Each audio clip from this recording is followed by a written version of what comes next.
Hi everyone, welcome to Trade Saga. So आज thumbnail देख के तो आप समझ ही गए होंगे कि एक फॉरेक्स लाइव ट्रेडिंग वीडियो होने वाली है। मैंने एक पोजीशन ली थी फॉरेक्स में ऑन 23 ऑफ मई।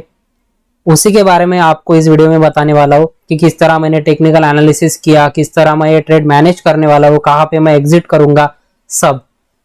आप ये एक्सनेस का टर्मिनल है। आप अगर इंडिया में फॉरेक्स ट्रेडिंग करना चाहते हो तो आप एक्सनेस से कर सकते हो।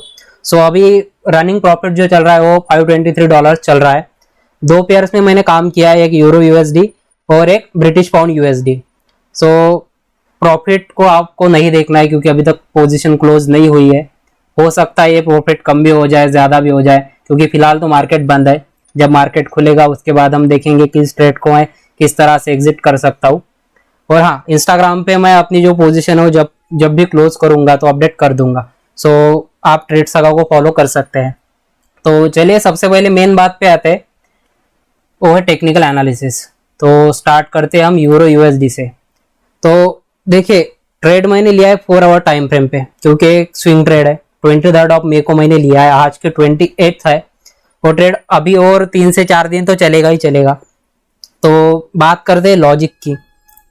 तो सबसे पहले अगर हम वीकली टाइम फ्रेम पे देखते हैं तो क्या दिखाई दे रहा है कि कंटिन्यूअसली एक डाउन ट्रेंड बना है यूरो यूएसडी में। उसके बाद जो मार्केट है वो एक सप्लाई जोन पे आ चुका है। ये जो आप देख रहे हैं ना, इसे टेक्निकल एनालिसिस के लैंग्वेज में एक सप्लाई जोन कहते हैं, जहां पे मार्केट आता है वहां से फिर ऊपर उठ जाता है। तो यहाँ पे भी वही सेम सिनेरियो था। मार्केट एक सपोर्ट पे आया हुआ था, so I was looking for buying. अब बाइंग के लिए अपने को क्या चाहिए, या तो कोई चार्ट पैटर्न चाहिए या फिर कोई इंडिकेटर से कंफर्मेशन चाहिए। इंडिकेटर्स तो ज्यादा मैं यूज करता नहीं हूँ, प्राइस एक्शन ही प्रीफर करता हूँ। उसके लिए आई was looking for a chart pattern. उसके लिए 4 आवर टाइम फ्रेम पे आते हैं। तो यहाँ पे देखिए क्या हुआ है, मार्केट नीचे आया, एक रिट्रेसमेंट ली, फिर से नीचे आया, फिर से रिट्रेसमेंट ली, फिर से नीचे आया, लेकिन यहाँ पे एक शार्प वी शेप रिकवरी आई। इसका मतलब क्या है, यहाँ पे जो बुल्स है वो स्ट्रॉन्ग है। This was the first reason. Second reason की अगर हम बात करें तो सबसे पहले तो हम इसे हटा देते हैं। तो यहां पे देखिए, यहां पे एक रेजिस्टेंस जैसा बन रहा है, ये देख रहे हैं आप। इससे पहले भी इसको क्रॉस करने की कोशिश की गई है, लेकिन जो सपोर्ट जोन था ना वो काफी स्ट्रांग नहीं था। यहां से सपोर्ट लेके मार्केट जा रहा था, इसलिए सस्टेन नहीं कर पाया।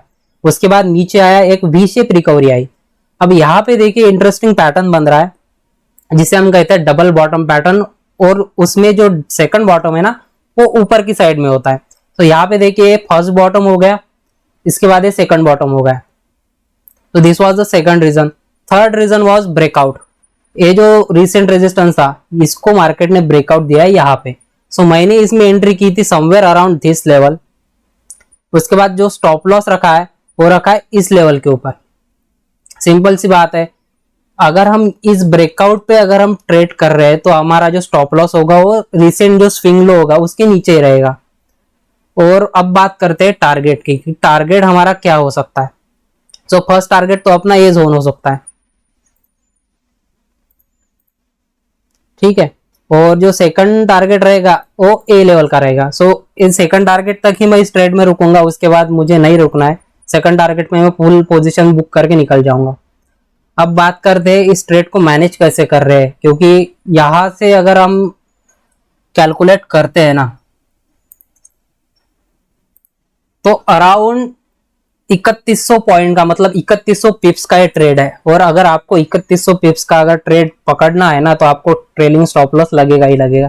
ट्रेलिंग स्टॉप लॉस के लिए मैं सिंपल सा, एक तो आप प्राइस एक्शन से भी कर सकते हैं। देखिए सिंपल है, सबसे पहले हमारा जो स्टॉप लॉस था वो था इस लेवल पे। उसके बाद मार्केट ने एक स्विंग हाई बनाया, उसके बाद एक स्विंग लो बनाया, फिर से एक स्विंग हाई बनाया। तो हमारा जो स्टॉप लॉस रहेगा ना वो रहेगा इस स्विंग लो के नीचे। ये हो गई प्राइस एक्शन की बात। अब इसके बाद हम स्टॉप लॉस कैसे ट्रेल करेंगे कि देखिए ये जो फर्स्ट टारगेट है इसको जैसे ही अचीव करके ऊपर निकलेगा, हम अपना जो स्टॉप लॉस है वो यहाँ पे ट्रेल कर लेंगे। इस तरह से आप प्राइस एक्शन में स्टेप बाय स्टेप अपना जो स्टॉप लॉस है वो ट्रेल कर सकते हैं। बट मोस्टली मैं प्रिफर करता हूँ इंडिकेटर, जिसका नाम है एक्सपोनेंशियल मूविंग एवरेज, वो भी 21 पीरियड का। इसको हम लगा लेते हैं। अब जब तक मार्केट इस ईएमए के ऊपर है तब तक हम इस ट्रेड में रुकेंगे। जैसे ही जिस दिन मार्केट ने इसके नीचे ब्रेकआउट दे दिया उस दिन हम इसमें से ट्रेडिंग स्टॉप लॉस हिट करके निकल लेंगे। ठीक है, तो अब अगर हम इस ट्रेड की बात करें तो इस ट्रेड में मैं 0 रिस्क के साथ बैठा हूं, क्योंकि हमारा जो स्टॉप लॉस पहले हमने यहाँ पे रखा था उसको अभी हमने ट्रेल कर दिया है यहाँ पे, और अब वो ट्रेल हो चुका है यहाँ पे क्योंकि मैं EMA यूज करता हूँ। सो अभी इस ट्रेड में हम बैठे 0 रिस्क के साथ और देखना है कि ये कहाँ तक जाता है, हमारा टारगेट मिलता है या नहीं मिलता है। ठीक है, उसके बाद हम बात करते हैं सेकंड पेयर की, वो है GBP USD। तो इसको हटा लेता हूं मैं और इसको भी बंद कर देता हूं। सो GBP USD में भी सेम उसी तरह का रीजन है, वीकली टाइम फ्रेम पे जाता है। तो यहाँ पे देखिए एक सपोर्ट जोन है, ये देख रहे हैं आप,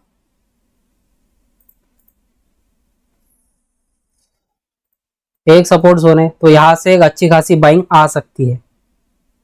अगर 4 आवर टाइम फ्रेम की अगर हम बात करें तो यहाँ पे देखिए एक वी शेप रिकवरी भी आई है, एक डबल बॉटम पैटर्न जैसा भी बनाया है।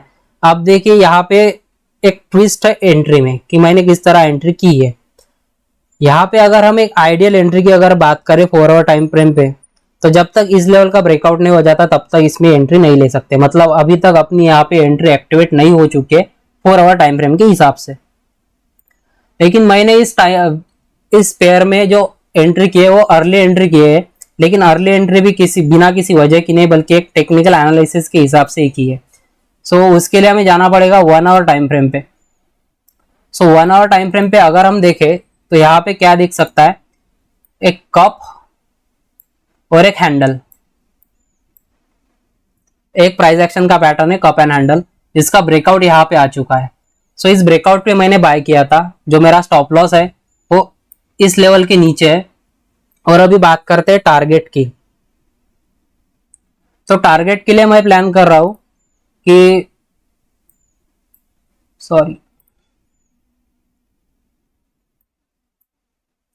टारगेट की अगर हम बात करें तो सबसे पहले तो टारगेट हमें दिखाई दे रहा है ये वाला, ये जो स्विंग है इसको हम अपना टारगेट बना सकते हैं क्योंकि रिस्क रिवार्ड रेशियो बहुत अच्छा मिल रहा है। उसके बाद अगर हम स्टॉप लॉस ट्रेल करके चलते हैं तो हमें ये टारगेट भी अचीव हो सकता है। सो देखते हैं कि कहाँ तक जाता है ये ट्रेड। ट्रेलिंग स्टॉप लॉस के लिए ये तो है ही अपने पास। अब बात करते हैं इस रेजिस्टेंस ब्रेकआउट की। तो देखिए यहाँ पे एक ब्रेकआउट आ तो चुका है, बट लेकिन अगर आपको एंट्री करनी है ना तो आप थोड़ा सेफ प्ले कीजिएगा। उसके लिए मैं आपको एंट्री बता देता हूँ। जिस दिन इसके ऊपर निकलेगा ना तब आपको बाय करना है। जो स्टॉप लॉस होगा वो इस लो के नीचे रखना है, इस लो के नीचे। और जो टारगेट आपको पकड़ना है वो टारगेट आपको ये ऊपर वाला पकड़ना पड़ेगा क्योंकि रिस्क रिवार्ड रेशियो बैठेगा नहीं इस टारगेट पे। तो अगर आपको भी एंट्री लेनी है GBP USD में तो आप ले सकते हैं, अपने रिस्क मैनेज करके चलिएगा। So this was all about the trades that I have taken in forex. So अभी तो मैं फॉरेक्स ट्रेडिंग सीख ही रहा हूँ, ज़्यादा दिन हुए नहीं कि फॉरेक्स ट्रेडिंग स्टार्ट किए, इसलिए अकाउंट साइज भी छोटा है और स्मॉल क्वांटिटी में काम कर रहा हूँ। सो जैसे जैसे ये अच्छी तरह काम करने लगेगा, मैं जिस तरह से इसको अडेप्ट कर लूँगा, सो उसके बाद हम इसका जो ट्रेड साइज है वो भी बढ़ा लेंगे। So I hope you like this video and I will update you once I close the position. Thanks for watching.